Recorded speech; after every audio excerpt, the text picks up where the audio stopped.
Señores, gracias por la sintonía. Continuamos aquí en su programa Política de Salud por Hilando Fino TV y dándole pues la bienvenida a nuestro hermano y amigo, el doctor Franklin de Jesús, la estrella de este programa, hermano. Bienvenido, no llegue tarde que el pueblo lo espera. No, a veces no se puede tomar llamadas de amigos en el momento que viene para el canal, imagínate. Nada, realmente me siento sumamente honrado de estar acá, compartir este espacio contigo y sobre todo con esa amable de la audiencia que con certeza nos ve. Así es, así es. En el CEP anterior, nosotros pues, señor director, decíamos que orábamos por la pronta recuperación del Papa Francisco, en virtud de que desde el 14 del mes de febrero, pues está aquejado de una neumonía bilateral que lo ha conllevado inclusive a que le hagan transfusión sanguínea. Yo digo que los días del Papa pues están un poquito ahí, un hombre con un alto nivel de edad y quizás con mayores complicaciones, pero desde aquí eso era lo que decíamos en principio. Y habíamos dicho que hoy nosotros también íbamos a tocar el tema sobre la problemática de los dispositivos electrónicos a nivel de lo que es los altos niveles de tecnología en el mundo y cómo esto ha venido afectando no solamente la salud visual de los seres humanos, sino la salud en todo su contexto. Porque anoche conversaba yo con el doctor y, señores, los dispositivos electrónicos, la tecnología hoy ha acaparado la atención de todos los seres humanos a un nivel que el ser humano se ha hecho menos humano en su día a día. El ser humano, señores, pero usted tiene un hijo que está en España viviendo y tiene 5 años que no lo ve. Y cuando él llega te da un abrazo y de inmediato se pega se olvida de esa afabilidad, de esa falta que me hacía mis familiares. Todo es el celular y la tablet.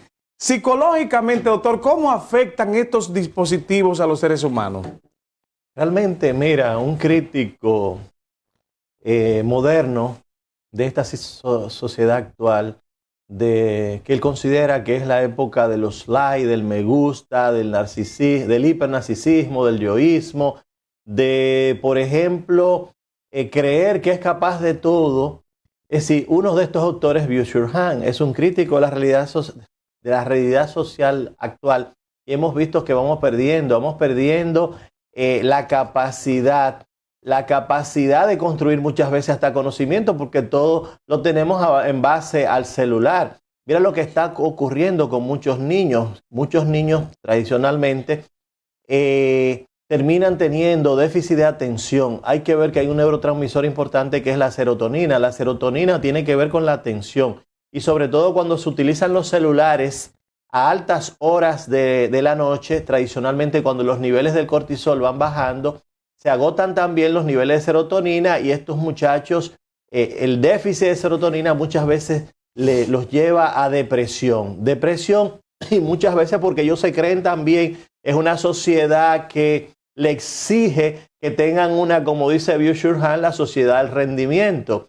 Entonces, ¿qué puedo decir? Digo yo, es decir, hoy en día también lo que es el cerebro se acomoda a no utilizar la memoria. Y cuando no utilizas la memoria porque lo encuentras todo a través del celular, eso le produce al jovencito, le produce fascinación encontrar las cosas hechas sin ningún tipo de esfuerzo. Entonces realmente es difícil, se van habituando a no usar la memoria y después en cuestiones prácticas de la vida, por ejemplo, razonar, multiplicar y eso muchas veces hasta se equivocan o no tienen la capacidad porque realmente no han continuado entrenando la memoria. Digo yo, en el caso particular suyo de la oftalmología, hemos visto que hay muchos casos de que hay hasta pérdida visual a veces por problemas de acomodación. ¿Qué podría decir usted? Así es. No solamente los problemas acomodativos del globo ocular, sino la fatiga ocular que está acabando con los seres humanos.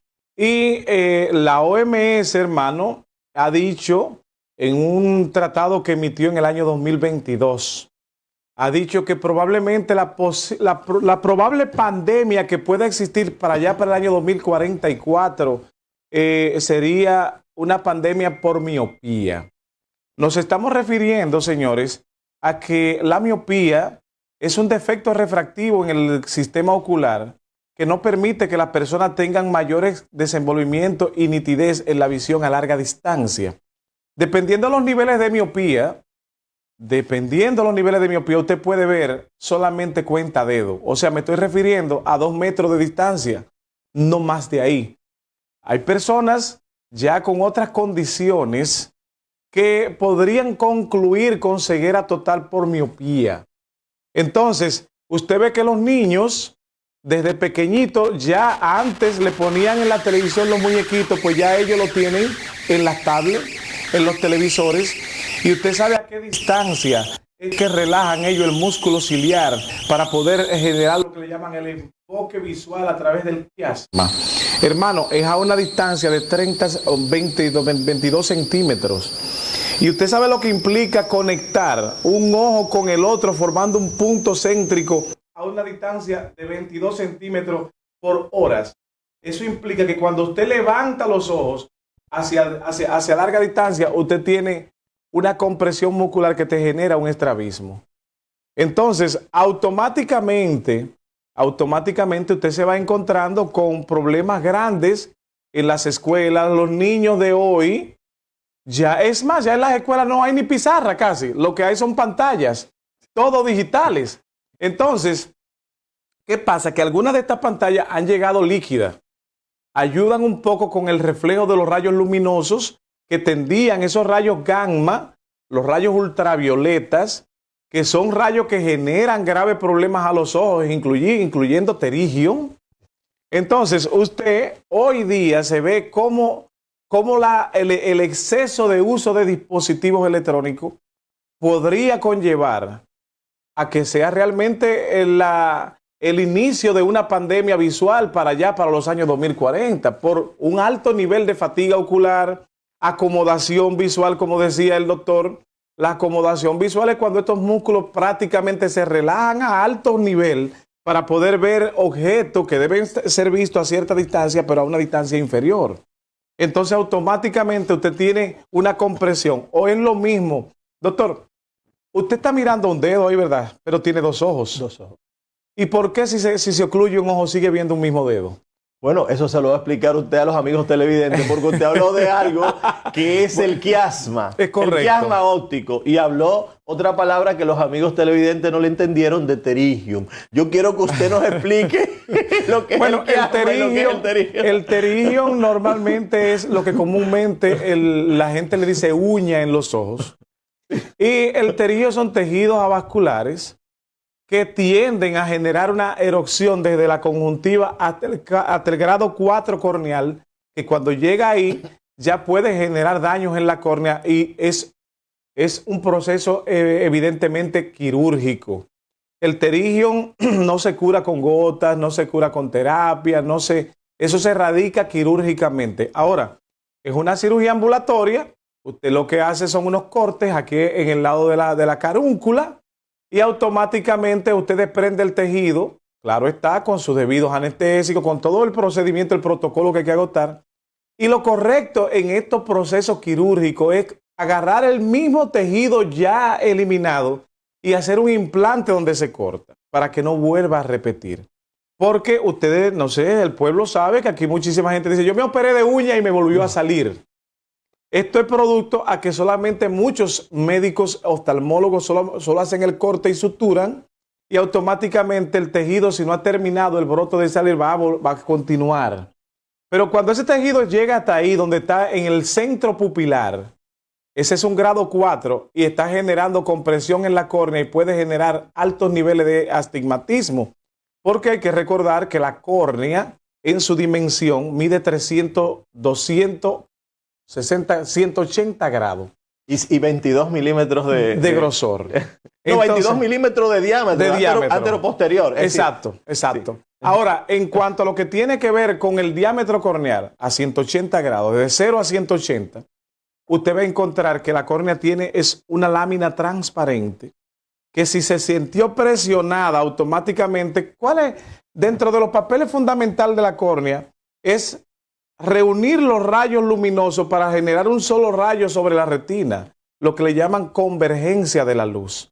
Entonces, señores, cuando esta córnea que debe estar así siente una presión por un pterígio y cae un poquito más hacia abajo, el rayo de luz pierde su enfoque y usted tiende a generar mucha visión borrosa. Mire, yo creo que vamos a tener que hacer un programa básico para que usted le explique a los amados televidentes todas estas palabras que usted ha dicho. Usted habló, por ejemplo, la carúncula, habló del quiasma óptico. Sí, señor. Es decir, yo creo que vamos a tener que hacer un programa especial para enseñarle a nuestros amigos televidentes lo que es un ojo, por ejemplo, lo que es el ojo, cómo está dividido, el centro donde está el cristalino, el humor acuoso, la función del cristalino, la función, el esfínter externo del iris, que es realmente es lo que vemos con el color, que realmente se contrae en base a la entrada y salida de la luz.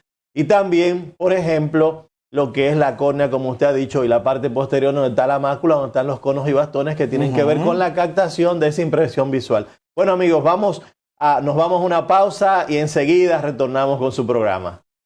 Señores, gracias por la sintonía. Continuamos aquí con un programa hermoso en el día de hoy, hablando precisamente de los defectos o de los daños que pueden ocurrir en el sistema ocular por exceso de dispositivos electrónicos en pleno siglo XXI.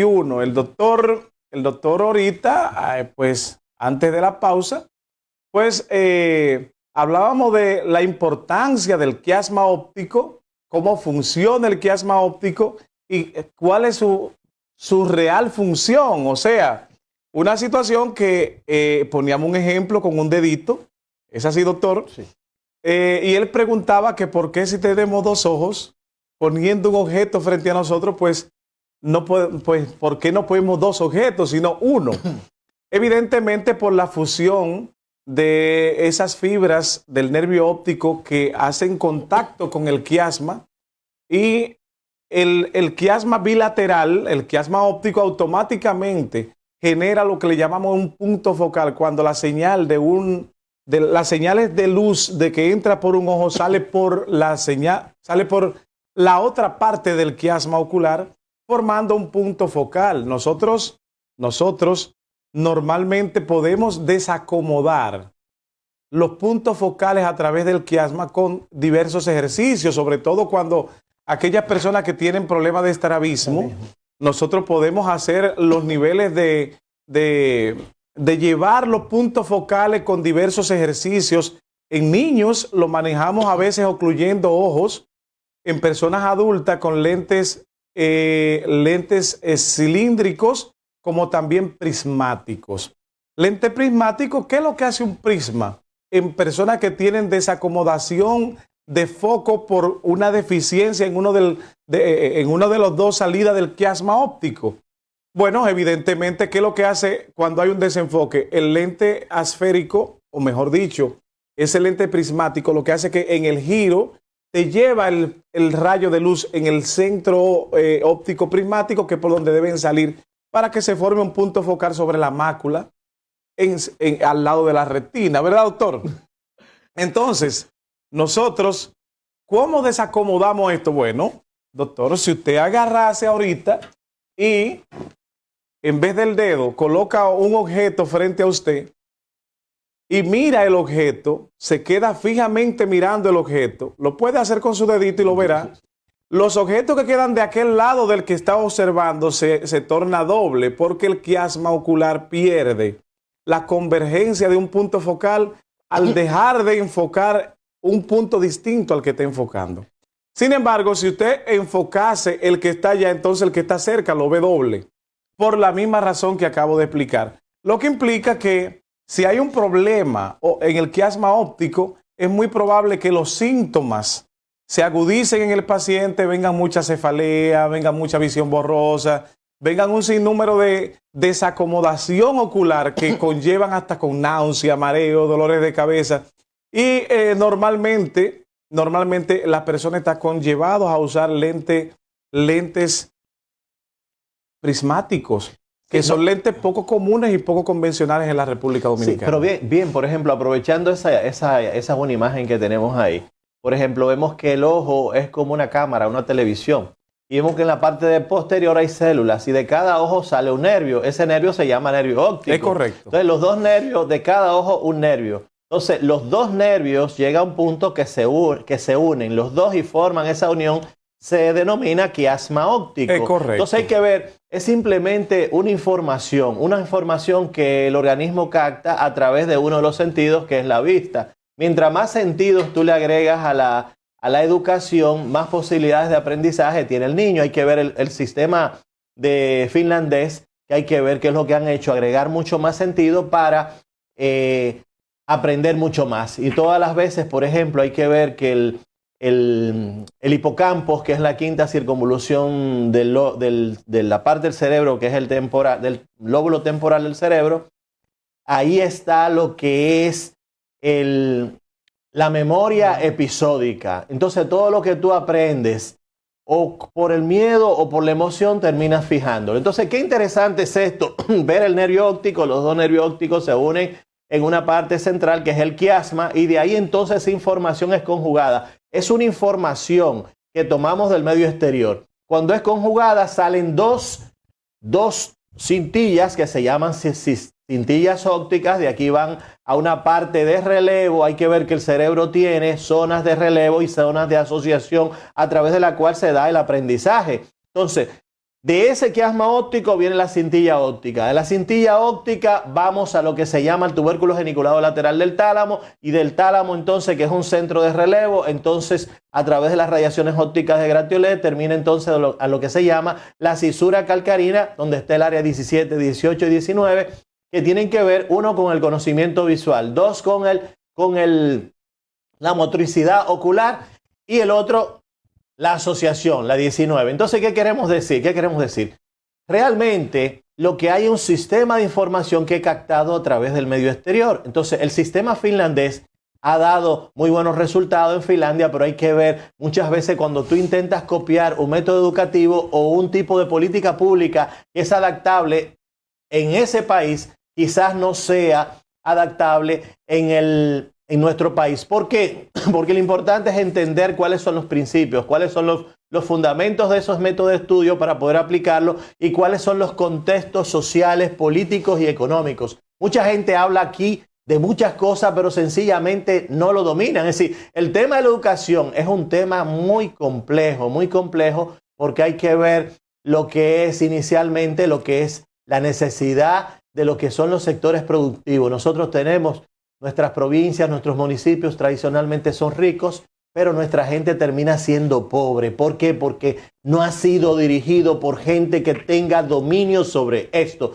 Hasta los que hacen doctorado en educación no entienden todo el proceso de cómo se da el sistema de aprendizaje desde el punto de vista estructural, como es lo atómico, desde el punto de vista de la histología, que no solamente son neuronas y dendritas, sino hay células gliales, hay una mayor plasticidad y de conexiones que tú la vas desarrollando en la medida que tú utilizas el cerebro. Entonces está la biología ortomolecular, que si hay algún tipo de nutrientes que falta, tradicionalmente el niño puede tener un déficit de atención. Los pacientes con kwashiorkor, por ejemplo, que tienen una desnutrición proteica, por ejemplo, los kwashiorkor, por ejemplo, el kwashiorkor es aquel niño que usted ve con el pelo pajizo, pero entonces, ¿qué sucede? Como la presión coloidooncótica o la presión de resistencia está disminuida porque las proteínas están bajas, entonces el niño se ve como gordito, pero el pelo es pajizo. Ese niño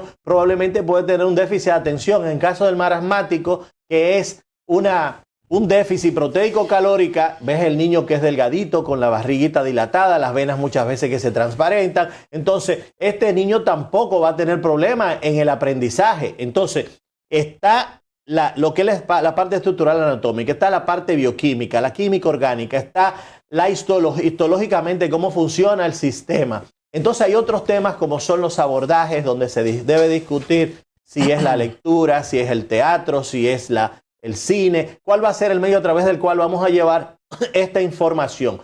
Hay un tema interesante que es el tema de inteligencia múltiple, donde tú potencializas cuál es la virtud, cuál es el talento de ese niño, hacia dónde tú lo vas a guiar.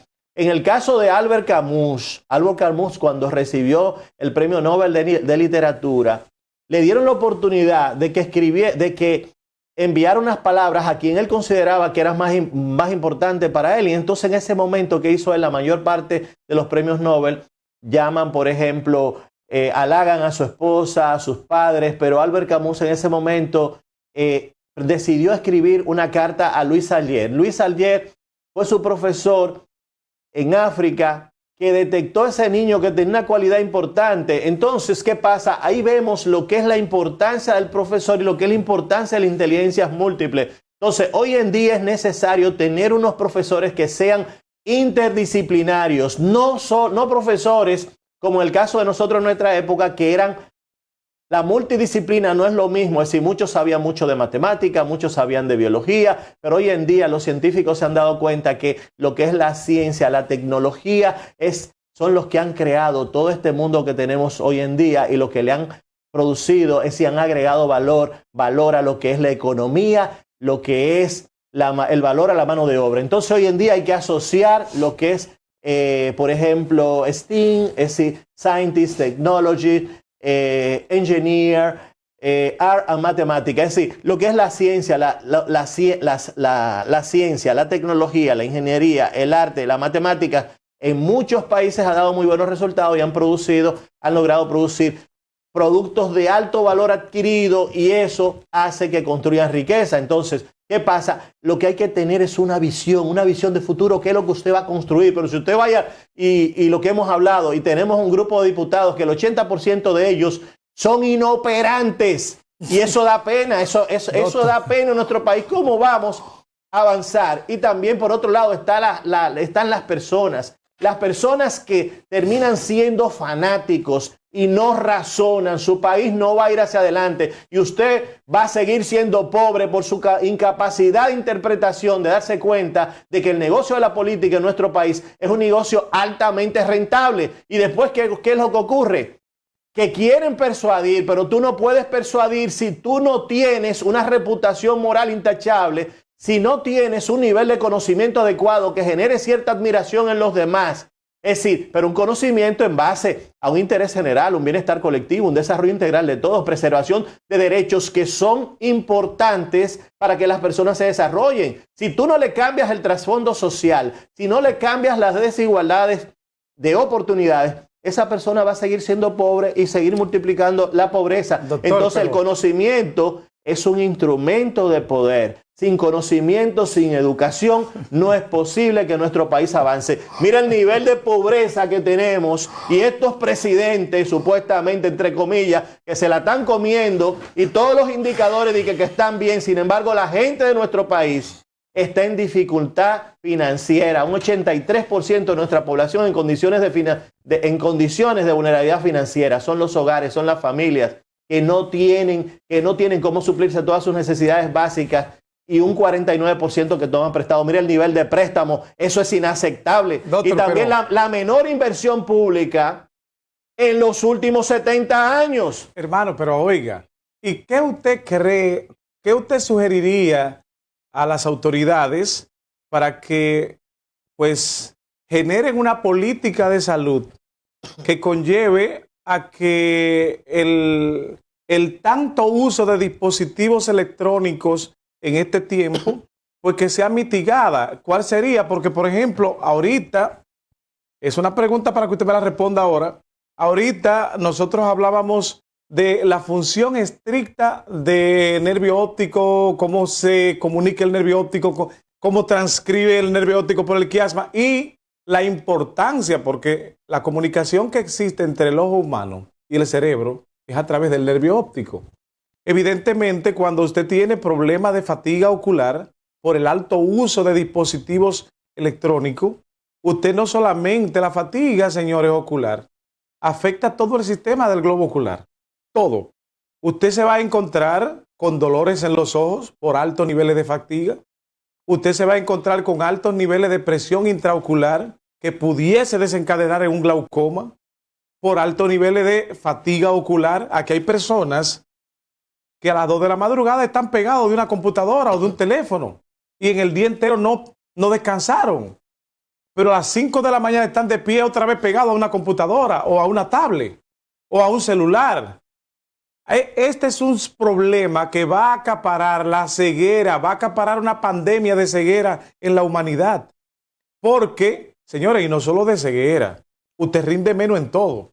Cuando usted no duerme, doctor, cuando usted tiende a quitarle al cuerpo humano, a negarle la posibilidad de descansar, de dormir, de poder usted restablecer su sistema de defensa a través del sueño, automáticamente no es solamente la vista que se ve comprometida, no, es el cuerpo entero, usted rinde menos en todo. Ahora, altos niveles de presión en los últimos años por dispositivos electrónicos. Usted ve los niños constantemente, muchachitos de 8 o 9 años con muchísimos dolores de cabeza porque fatiga ocular pegado de los teléfonos, pegado de la tablet. Y hay de aquel papá que se lo quite, porque entonces es malo. Entonces, usted ve que los niños pegados del televisor, cuando no es del televisor es del celular, cuando no es del celular es de la computadora, que si no de la tablet. Ahora mismo, a un niño le regalan primero un dispositivo electrónico antes que un vestuario. Entonces, usted lo está condenando porque entonces todo lo que le presentan en estos dispositivos electrónicos, las programaciones que hay, son como adictivas a ellos, que lo llevan a que se le quite el sueño. Mire cómo está la serie de narcos, serie de pornografía, serie de todo tipo. Y eso que hace que usted se le quite el sueño, se le quite el deseo de todo, nada más pegado a ese bendito dispositivo y al otro día está usted en el trabajo muriéndose del sueño, usted está que no rinde, no funciona. Entonces hay que disciplinarse, señores. Los medios, los dispositivos electrónicos son importantísimos y son los que nos conectan hoy día con la humanidad. Sí, no, realmente es importante, realmente la tecnología es importante porque te ayuda a mejorar las tasas de capitalización. Ahora, lo más importante es saber para qué vas a utilizar esta tecnología, cuál es el tiempo, pero no la puedes utilizar como un sustituto del razonamiento y de la memoria, porque hay muchos profesionales, entre comillas, que se han graduado y que por ejemplo, han hecho un fraude con relación a los resultados en los exámenes, teniendo una calculadora. Entonces, ¿qué pasa? ¿Se han graduado? No se han graduado. Se ha graduado la computadora. Bueno, amigos, realmente se nos ha terminado el tiempo. Para nosotros ha sido de gran agrado tener la posibilidad de poder llegar a sus hogares. Será hasta una próxima entrega, esperando que el Todopoderoso continúe bendiciendo grandemente a nuestra nación. Amén, hermano. Buenas tardes. Buenas tardes, ya, ¿verdad?